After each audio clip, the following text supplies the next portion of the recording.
اور جس کے ڈیوڈ فراسٹ نے ان سے پوچھا کہ آپ نے چٹھی لکھی ہے، تو جو انہوں نے جواب میں گفتگو کی وہ کچھ ایسی تھی کہ جس سے اندازہ ہوتا ہے کہ اسامہ بن لادن تو آلریڈی مر چکا ہے،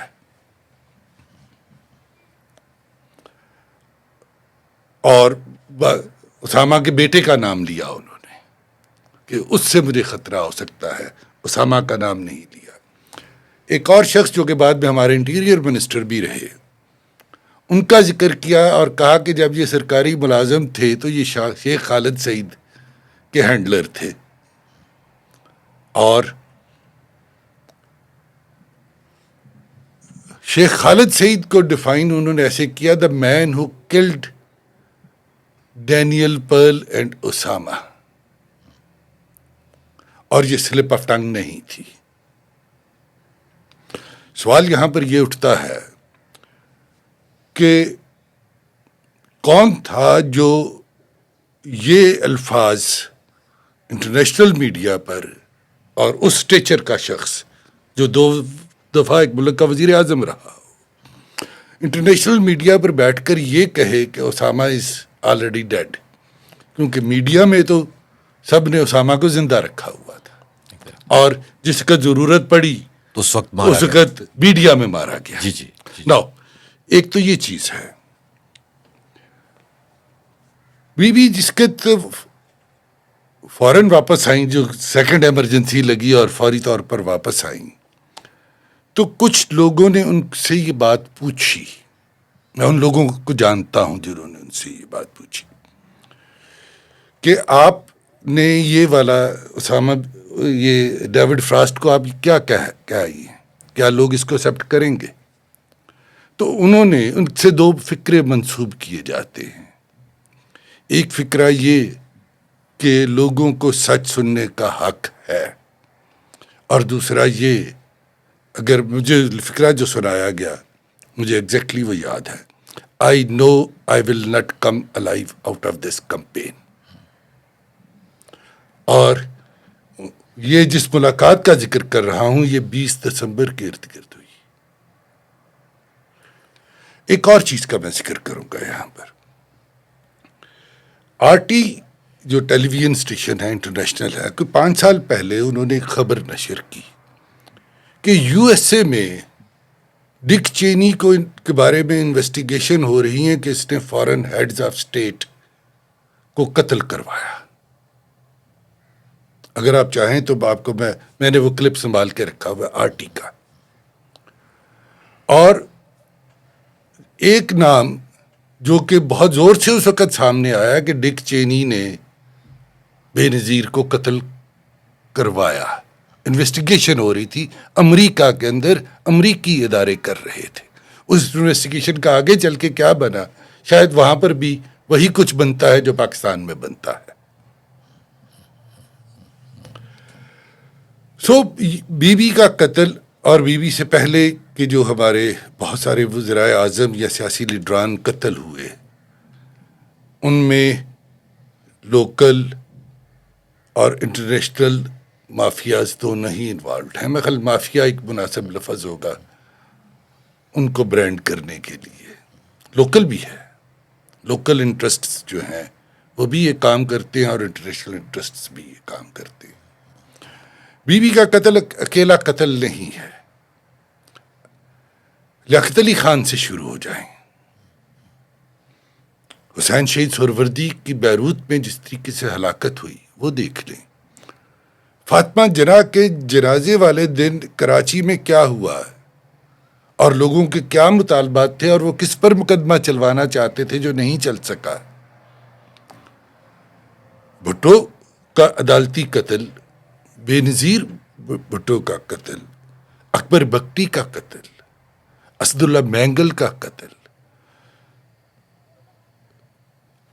بشیر بلور اور ہارون بلور کا قتل، میاں افتخار الدین کے بیٹے کا قتل، یہ اگر میں فہرست بناؤں تو وہ سینکڑوں میں بن جائے گی۔ اور ایک قتل جس کو ہم سارے بھول چکے ہیں، اس شخص کا احسان، حسن ناصر کا قتل، لاہور میں. سب اس کا حصہ ہے. جی. رانا صاحب میں آپ سے یہی پوچھنا چاہوں گا کہ کیا وجہ ہے کہ ہمارے یہ اتنے زبردست لوگ مار دیے جاتے ہیں؟ خاص طور پہ اگر بے نظیر صاحبہ کا بھی دیکھا جائے تو وہ تو ماشاء اللہ سے بڑی سمجھدار بڑی ان تھیں، اور جب انہیں یہ معلوم تھا تو، اور اس وقت پاکستان میں وار اینڈ ٹیرر کا سلسلہ بھی چل رہا تھا، اینڈ وہ fearlessly she was moving into K P Balochistan release کر رہی تھیں.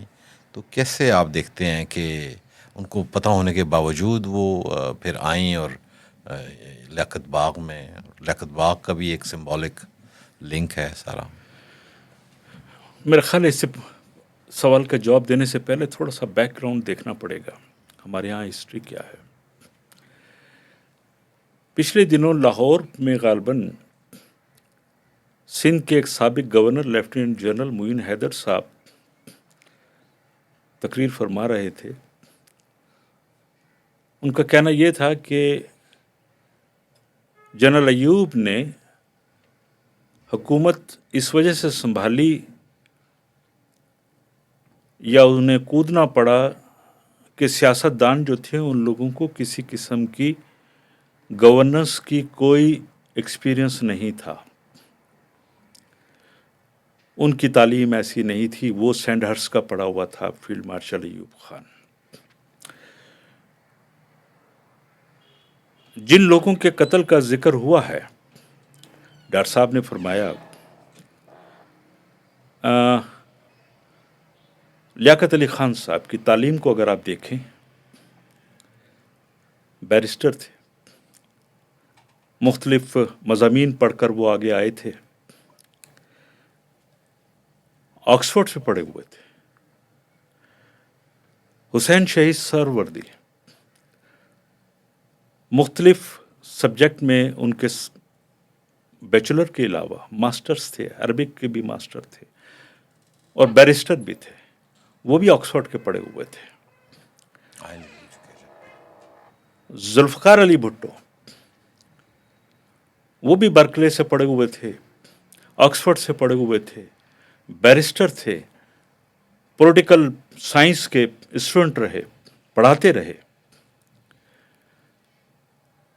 اکبر بگٹی وہ بھی آکسفورڈ سے پڑھے ہوئے تھے. بے نظیر بھٹو وہ بھی آکسفورڈ سے پڑھی ہوئی تھی. ان تمام چیزوں کو جب آپ دیکھتے ہیں اور پنڈی کو سامنے رکھتے ہیں تو 3 تو قتل جو ہیں وہ پنڈی ہی میں ہوئے. لیاقت علی خان، ذوالفقار علی بھٹو، بے نظیر بھٹو. اور یہ جو چوتھا قتل جس کے متعلق ڈاکٹر صاحب نے فرمایا حسین شہید سہروردی صاحب کا بیروت میں، اس کے ڈانڈے بھی کہیں نہ کہیں پنڈی ہی میں ملتے ہیں. کیا ہم نے پاکستان بنتے ہی یہ جو سینڈ ہرس کے پڑے ہوئے لوگ تھے، انہوں نے یہ سوچ لیا تھا کہ جو وفاداری ہم برطانوی شاہی خاندان کے کرتے ہیں اس وفاداری کو کنٹینیو کریں گے، اور وہاں کے پڑھے ہوئے جو لوگ ہیں جنہوں نے مختلف مضامین پڑھے ہیں، انہوں نے اکنامکس بھی پڑھی ہے، انہوں نے پولیٹیکل سائنس بھی پڑھی ہے، انہیں لا بھی آتا ہے، وہ اس ملک کو آگے لے کے چل سکتے ہیں. اس ملک کو جو نیا ملک بنا ہے اس کو ترقی یافتہ کر سکتے ہیں. کیا وہ تمام اس سازش میں شامل تھے؟ بی بی کی شہادت کو سامنے رکھیں، جو ذکر ڈیٹیل میں ڈاکٹر صاحب نے فرمایا، اس کو میں اگر سامنے رکھوں، لگتا یہ ہے کہ ہماری اسٹیبلشمنٹ یا انٹرنیشنل اسٹیبلشمنٹ کے ساتھ مل کر اس پاکستان کو ترقی یافتہ نہیں دیکھنا چاہتی. اس پاکستان کی عوام کو تعلیم یافتہ نہیں دیکھنا چاہتی. اس پاکستان کی عوام کے لیے صحت کی اور دوسری فیسلٹیز نہیں دیکھنا چاہتی، یا اس کو انڈسٹریلائز کنٹری بننے نہیں دینا چاہتی. وہ یہاں پر صرف اور صرف اس قسم کا قانون چاہتی ہے جس میں لا کوئی نہ ہو، آئین کوئی نہ ہو، کوئی اس کی پاسداری نہ کرے، یہاں دہشت گردی کا دور دورہ ہو۔ یہ تمام قتل دہشت گردی ہی کے زمرے میں آتے ہیں۔ کیا وجہ ہے کہ سید اکبر جو لیاقت علی خان کا قاتل تھا، اس کی بیوہ ابھی تک ایبٹ آباد میں رہی، اس کو باقاعدہ جو ہے وہ سنبھال کے رکھا گیا۔ اس کی اولاد کو بتایا تو یہ جاتا ہے کہ وہ افغان تھا، لیکن ہمارے ہاں کیسے رہا، اور وہ ایبٹ آباد جیسے کنٹونمنٹ میں کیسے رہا؟ یہ تمام سوالات ہیں۔ ان کی بیوہ کو آخری وقت تک وظیفہ دیا گیا۔ حکومت پاکستان ان سید اکبر کی بیوہ کو، جس نے دوسری شادی کر دی ہوئی تھی، مرنے تک وظیفہ دیتی رہی۔ سو یہ کوئی عام بات نہیں ہے۔ بہت آسان ہوتا ہے کہ ہم اس کو انٹرنیشنل اسٹیبلشمنٹ کے اس میں ڈال دیا جائے، لیکن کیا ہمارے ملک کی اسٹیبلشمنٹ میں ان کے اعلی کار موجود ہیں؟ آپ سیاستدانوں پہ بہت آسانی سے ڈال دیتے ہیں اس ملک کے متعلق جتنے بھی مسائل ہیں۔ میرا خیال یہ ہے کہ ان مسائل کو سیاستدانوں کا نہیں، اسٹیبلشمنٹ نے اس ملک کو اس کا شکار کیا ہے۔ ڈاکٹر صاحب،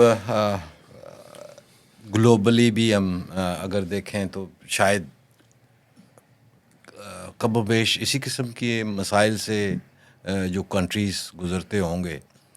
یورپ لے لیں، پورا وار کے بعد پھر وہ ہوتا ہے، اور وہاں پہ بھی امریکہ، یو ایس کے بڑے اسٹرانگ ہولڈ آج بھی موجود ہے، کیونکہ مارشل پلان کے تحت اسی نے ان کو ڈیولپ کرنے۔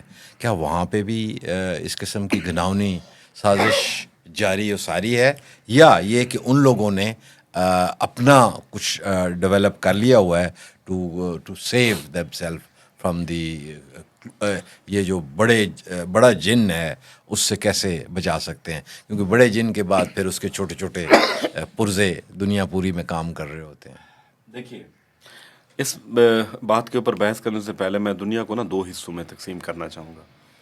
یورپین ایکسپیرینسز کو، یا وہ ملک جو کہ آزاد رہے، ان کو میں کبھی ان ملکوں کے ساتھ نہیں ملا سکتا جو کلونیل پروٹیجز میں یا اس کے ماتحت رہیں، کالونیز بنے رہیں۔ بنیادی طور پہ یہاں کالونیز کے اندر ایک جو بہت بڑی ریسٹرکچرنگ ہوئی ہے، اور خاص طور پہ وہ ممالک جو برٹش کالونیلزم کا حصہ رہے ہیں، وہاں پر کلاس سٹرکچر بڑے پیدا ہوئے ہیں، اور ان کو اوور دا ٹائم بہت بری طرح سے کنسالیڈیٹ کیا ہو گیا ہے۔ جب بھی کوئی سوسائٹی کلاس کے لیول پہ تقسیم ہو جائے نا، اس میں ایک بہت بڑا پرابلم پیدا ہوتا ہے، جس کو ہم کہتے ہیں کہ وہ اس میں پولیرٹی بہت آ جاتی ہے، اور وہ پورس ہو جاتی ہے، جس کے اندر سے پھر جو بھی مینوور کرنا چاہیے اس کو پھر وہ کلاس کے ساتھ ڈیل کرنا پڑتا ہے، پوری میسز کے ساتھ ڈیل نہیں کرنا پڑتا۔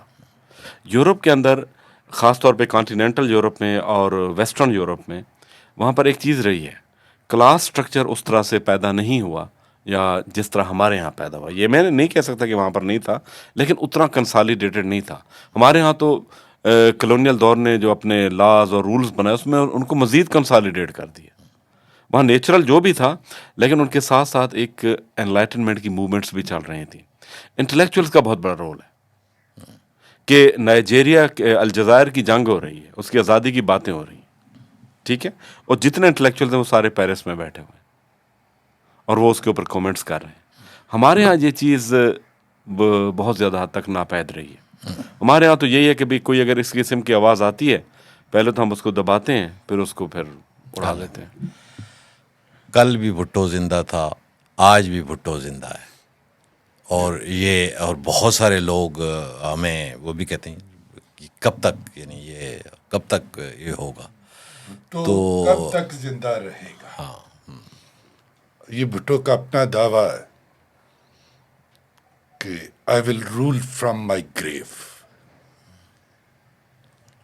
اس نے یہ بہت بڑا دعویٰ کیا تھا، جو کہ ٹھیک ثابت ہو رہا ہے۔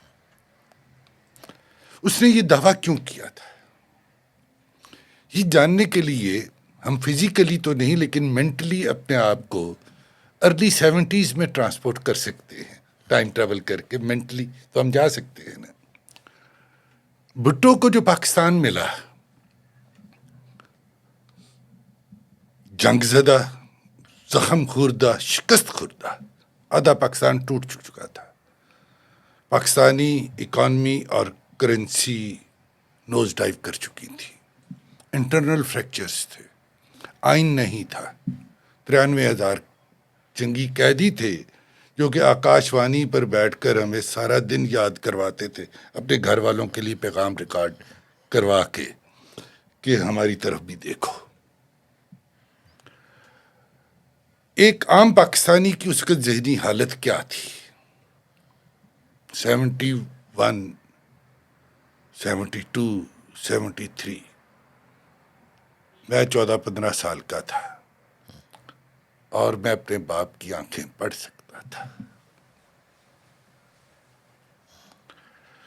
اگر ہم جب تک وہ نہیں جانیں گے کہ وہ حالات کیا تھے جن میں بھٹو آیا, ہم بھٹو کو سمجھ نہیں پائیں گے. غربت تھی, قحط تھا, اور سر منڈاتے ہی اولے پڑے, اوپر سے سیلاب آ گیا. جو بھٹو کے لیے سب سے بڑا چیلنج تھا وہ آئین تھا.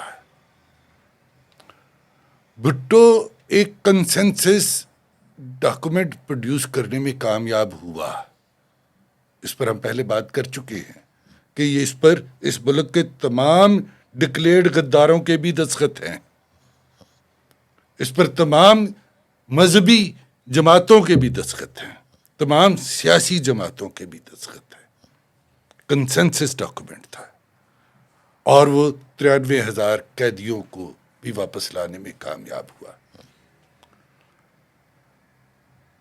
ایک ٹوٹے ہوئے ملک کو, شکست خوردہ زخم خوردہ ملک کو دوبارہ پیروں پہ کھڑا کرنا.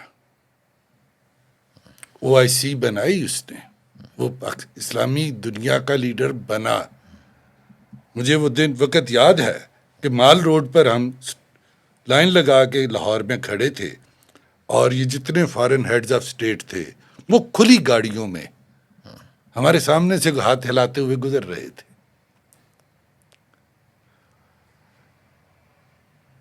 OIC کو چھوٹا کام نہیں تھا.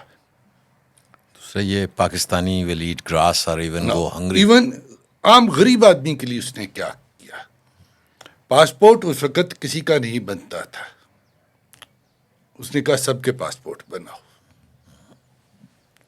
اور جو ملک سے باہر گئے روزگار کی تلاش میں, جو ملک میں روزگار فوری طور پر اویلیبل نہیں تھا, وہ ملک سے باہر گئے. دبئی فنامنا اس کا چل رہا تھا, لوگوں کو روزگار ملک میں نہیں تو ملک سے باہر ملا. اس نے لینڈ ریفارمز کرنے کی کوشش کی جو کہ سابقہ اور نئے جاگیرداروں نے مل کر ناکام بنائی. ایک پروگرام میں نے آپ کو جنرک اسکیم کا بھی ذکر کیا تھا پہلے. اس نے عام آدمی کو تعلیم کی طرف لے کے گیا, اسکول انرولمنٹ بڑھی, عام آدمی کو ایک حق ملا. میں نے پڑھا ہے ایک جگہ پر, اور وہ تصویریں بھی دیکھی ہیں میں نے, اسی کتاب میں چھپی ہوئی تھی, کہ ایک عورت اٹھ کر وزیر اعظم کو یہ چیلنج کرتی ہے کہ جلسے میں کہ تم نے میرے لیے کیا کیا ہے. اور وزیر اعظم ذوالفقار علی بھٹو تھا, اور آگے سے وزیر اعظم یہ جواب دیتا ہے کہ اماں میں نے تمہارے لیے یہ کیا ہے کہ تم وزیر اعظم سے یہ سوال پوچھ سکتی ہو. عام آدمی کو زبان دی اس نے. بھٹو کب تک زندہ رہے گا؟ اسٹوڈنٹس بھٹو کب تک زندہ رہے گا؟ جب تک اس کے قاتلوں کو سزا نہیں ہو جاتی وہ زندہ رہے گا. اگر جن لوگوں کو زندہ ہے بھٹو زندہ ہے کہ نعرہ پسند نہیں ہے, اس نعرے کو ختم کرنے کا ایک ہی طریقہ ہے, اس کے قاتلوں کو سزا دی جائے. اپنے آپ کو اسٹیٹ جو ہے کلیئر کرے, ریاست اور سپریم کورٹ دونوں یس اپنے آپ کو کلیئر کریں. سپریم کورٹ کے تو پریویس ججز نے کہا کہ ہم نے یہ کیا. ایسے نہیں, they must hang their heads in shame. Officially history کو کریکٹ کریں. آفیشلی مانے کہ ہم نے غلط کیا. اور انہیں ایک لیڈر تسلیم کریں جو انٹرنیشنل پائے کا لیڈر تھا, اور جس کو تھریٹ صرف پاکستان کے اندر نہیں گلوبل تھریٹس تھیں انہیں. رانا صاحب, یہی کوشچن آپ سے ہے کہ بھٹو زندہ ہے اور بہت سارے لوگوں کو پریشانی ہے. زندہ رہے. اس کی وجہ ہے جو ڈاکٹر صاحب نے فرمایا, ڈیٹیل میں بات کی ہے. ایک پاسپورٹ کو عام شخص کے لیے اجرا کر دینا, آسانی اس کے لیے پیدا کر دینا تاکہ وہ ملک سے باہر جا کر اس ملک کے لیے فورن ایکسچینج کما سکے. اسکلڈ ورکر نہیں, ان اسکلڈ ورکر بھی گیا. میں اس کی تھوڑی سی اگر بیک گراؤنڈ کو دکھاؤں, پاکستان کے سرکاری ریکارڈ کے مطابق جب بھٹو نے حکومت سنبھالی تو 41% عوام غربت کی سطح سے نیچے رہ رہے تھے. اس ایک پاسپورٹ کو کھلا کرنے کے لیے عام شخص کو دینے سے جو یہاں پر فرق آیا, یہاں کی معیشت پہ, جب بھٹو صاحب کو پھانسی دی گئی 4 اپریل 1979 کو 79 میں, تو 20% عوام غربت کی سطح سے نیچے رہ رہی تھی. یہ جو 21-22% غربت کم کی, وہ صرف ایک کام کی وجہ سے ہوئی. آپ کو بھی یاد ہوگا, آج کل بڑی بات ہوتی ہے تعلیم کے متعلق. میٹرک تک تعلیم مفت بھٹو ہی نے کی تھی. اس سے پہلے تعلیم مفت نہیں تھی, آپ کو کچھ نہ کچھ فیس دینی پڑتی تھی. یہ جو آپ مختلف جگہوں پر ڈسپینسریز اور RHCs دیکھتے ہیں, ہاسپٹل دیکھتے ہیں, یہ تو دیکھیں کہ بھٹو کے ٹائم میں کتنے ہاسپٹل بنے اور کتنے اسکول نئے کھلے, کتنے کالجز اور کتنی یونیورسٹیز نئی کھلی, کتنا انفراسٹرکچر کا نیا ایونیو جو ہے کھولا گیا. انڈس ہائی وے وہ بھٹو صاحب کے ٹائم میں 75 میں سٹارٹ ہو گئی تھی. جامپور میں ڈی جے خان کے پاس اس کا سینٹر غالباً بنتا ہے, وہاں پر وہ اس کا ایک آفس تھا. میں نے اس زمانے میں دیکھا جب وہاں پہ کام شروع ہوا تھا. پھر آپ آ جائیں تعلیم کے ساتھ ساتھ ٹیکنیکل تعلیم جو انہوں نے دی, اس کے لیے جو کوششیں کی. آپ فار ایسٹ میں چلے جائیں یا مڈل ایسٹ میں چلے جائیں, جتنا پاکستانی وہاں بیٹھا ہے ان سے پوچھیں, ان کی تیسری نسل وہاں پہ اب رہ رہی ہے. وہ سب بھٹو کے دور میں ہی گئے تھے. کیا کسی ایک نے بھی ان کے بعد آ کر اس قسم کی کوئی معاشی تبدیلی لانے کی کوشش کی؟ جو میں نے پہلے ذکر کیا کہ ہمارے ہاں جو مقتدرہ ہے غالباً وہ یہ نہیں چاہتی کہ یہاں کی عوام جو ہے اس میں خوشحالی آئے. خوشحالی آنے کا طریقہ ایک ہی ہوتا ہے کہ یہاں پر انڈسٹری لگے. خوشحالی آنے کا ایک ہی طریقہ ہوتا ہے کہ یہاں کے نوجوانوں کے لیے جو ایجوکیٹڈ ہیں یا نہیں ہیں, ان کے لیے روزگار کے مواقع بنے. بھٹو نے یہ تمام کام اس تھوڑے سے عرصے میں کیے. بھٹو نے آئین ہی نہیں دیا, لوگوں کو بولنے کی طاقت دی, ڈرائنگ روم کی سیاست کو روڈ پہ نکالا. آج جو لوگ ذکر کرتے ہیں کہ فلانا جو ہے وہ اس نے ڈرائنگ روم کی, وہ بھٹو کے ٹائم ہی میں آیا تھا. میں اور آپ جو شلوار قمیض پہنتے ہیں آج کل فیشن کے طور پہ, اس فیشن کو بھی بھٹو ہی لایا تھا. تو وہ عوامی نمائندہ تھا. اس کو مارنا آسان نہیں ہے. جیسے ڈار صاحب نے فرمایا, اس کے قاتلوں کو سزا دینی ہوگی. اس کے جتنے کام تھے ان کو نصاب سے آپ نے نکال تو دیا ہے, لیکن اسے آپ دبا نہیں سکتے. بھٹو کی خدمات اور فردر بے نظیر بھٹو کی خدمات کو کاؤنٹ کیا جائے, گنا جائے تو میرا خیال ہے والیومز آف بکس نکلتی ہیں. ہم لوگ ایک بائس اینگل سے دیکھ رہے ہوتے ہیں. دو آپ کے وزراء اعظم ایسے ہیں. بھٹو کتنی کتابوں کا آتھر تھا. اس کی کتاب بائیلیٹرلزم اور myth of independence میں نے یونیورسٹی میں فارن پالیسی کا کورس پڑھتے ہوئے پڑھی. میں خیال پاکستان میں ڈپلومیسی پر اس سے بہتر 2 کتابیں نہیں لکھی. مجھے ان کتابوں سے آغا شاہی صاحب نے انٹروڈیوس کیا کہ یہ اگر تم سمجھنا چاہتے ہو تو کہ myth of independence میں وہ اس وقت لکھتے ہیں کہ سیکیورٹی کا سے مراد فوڈ سیکیورٹی اور انرجی سیکیورٹی ہے. جب تک یہ نہیں ہوں گے کوئی چیز. myth of independence میں 70s میں انہوں نے یہ لکھا. ہم آج یہ گفتگو کرنا شروع کر رہے ہیں کہ ہماری انرجی سیکیورٹی اور فوڈ سیکیورٹی کہاں ہے.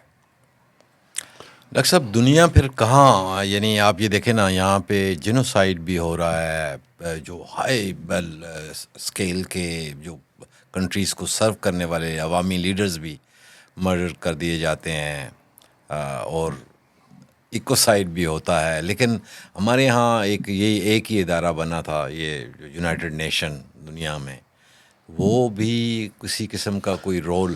بھٹو کے حوالے سے تو دنیا پوری سے معافی نامے بھی آئے، بھٹو نے خود نہیں مانگی معافی، لیکن دنیا پوری کسی کی کوئی بات بھی نہیں سنی گئی، بس ہینگ کرنا تھا وہ ہینگ کیا گیا.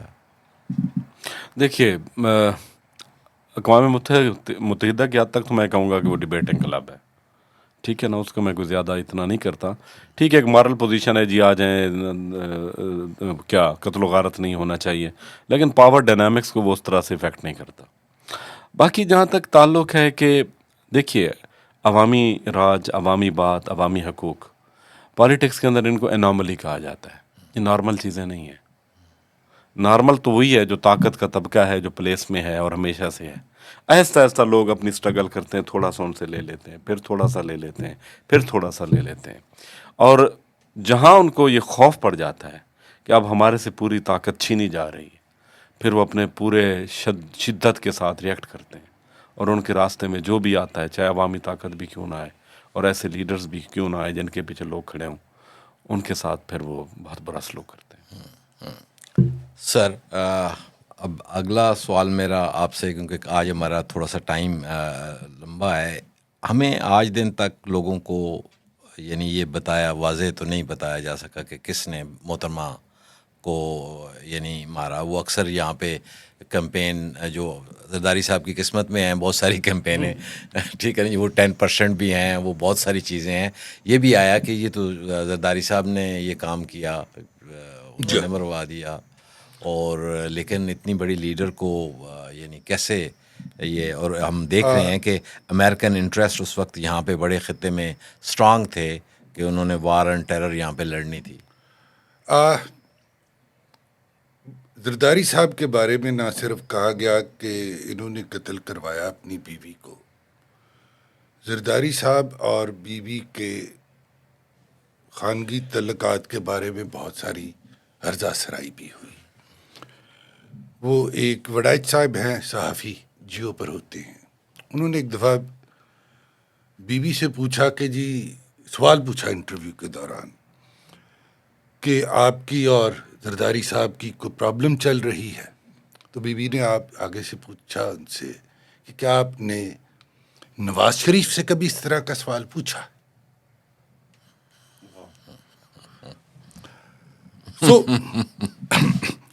ہم بہانہ تلاش کرتے ہیں کوئی نہ کوئی بات گھڑنے کے لیے، پروپیگنڈا کی بات گھڑنے کے لیے. زرداری صاحب کے پر ایون ایک آرگومنٹ بلڈ کیا گیا کہ بینیفیشری اس کے مرڈر کا یہ ہے، اور یہ آرگومنٹ بہت سارے لوگوں نے بائی بھی کر لیا. مجھے سمجھ نہیں آتی کہ وہ کس طرح بینیفیشری ہیں. مجھے تو وہ بینیفیشری نہیں لگتے. مجھے تو لگتا ہے ان کا نقصان ہو گیا، ان کا گھر اجڑ گیا، بچوں کی ماں چلی گئی. ان کو قتل کس نے کیا ہے؟ میں نے پہلے ڈک چینی کا اور اس ایف بی آئی کے انویسٹیگیشن کا ذکر کیا ہے. اگر ہم لوکل بھی دیکھیں تو جس وقت وہ بدنام زمانہ جو ریکنسیلیشن آرڈیننس ہوا تھا، اس کے بعد وہ آئیں تو میرے یہاں پر 2 سوال ہیں. پہلا سوال یہ ہے کہ کیا وہ کیے بغیر آ سکتی تھی, اور دوسرا سوال یہ ہے کہ کیا انہوں نے اس کا فائدہ اٹھایا اس آرڈیننس کا. تو جواب بڑے سیدھے سے ہیں کہ جب اگر وہ نہ کرتی ریکنسیلیشن سے, وہ دروازہ نہ کھولتی, تو نواز شریف آج بھی وہیں بیٹھا ہوتا, بی بی بھی باہر ہوتی. اور دوسرے سوال کا جواب یہ ہے کہ انہوں نے کبھی اس کا فائدہ نہیں اٹھایا اپنی ذات کی حد تک. آگے چلیں. اس وقت کے صدر پاکستان جو تھے, انہوں نے یہ اوپنلی کہا, اور یہ سب کے علم میں ہے, کہ تمہاری جان کی حفاظت اس چیز سے مشروط ہے کہ تم اس وقت کی حکومت کے ساتھ کوآپریٹ کرو. اور چونکہ وہ واپس آنے کے بعد وہ دوبارہ عوامی ہو گئیں, تو وہ پسند نہیں تھا لوگوں کو. سو جو ہماری لوکل اسٹیبلشمنٹ تھی اور جو انٹرنیشنل اسٹیبلشمنٹ تھی, دونوں ہی ان کی دشمن ہو چکی تھی. اور تیسرا جو ایلیمنٹ جس کا ڈیوڈ فراسٹ والے انٹرویو میں بی بی نے خود ذکر کیا, وہ لوگ جو کہ عورت کی حکمرانی کے خلاف ہیں, وہ بھی ساتھ تھے. سو کارساز کا واقعہ اگر میں دیکھوں, کارساز میں جو ہوا, کیونکہ 27 دسمبر والے واقعے سے پہلے کیا ہوا یہ دیکھنا ضروری ہوگا. کارساز میں جو شہداء ہوئے, بی بی سروائیو کر گئیں, بچ گئیں, لیکن جو باقی لوگ کتنے مرے, وہ کتنا بڑا دھماکہ تھا. وہ پنڈی والے دھماکے سے بڑا دھماکہ تھا.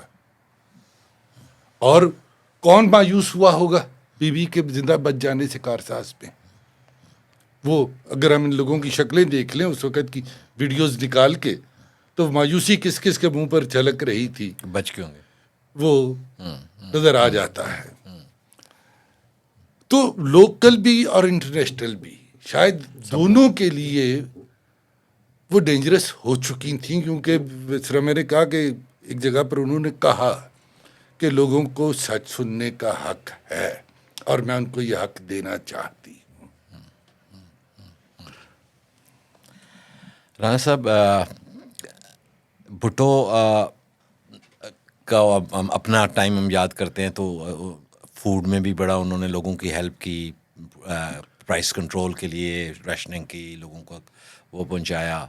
70s میں جب یہ ڈیم بنا تو ہمارے لوگ سارے اجڑے ہوئے آ گئے, اور ان کے لیے مڈل ایسٹ میں جاب سیکیور کیں, وہ دیا.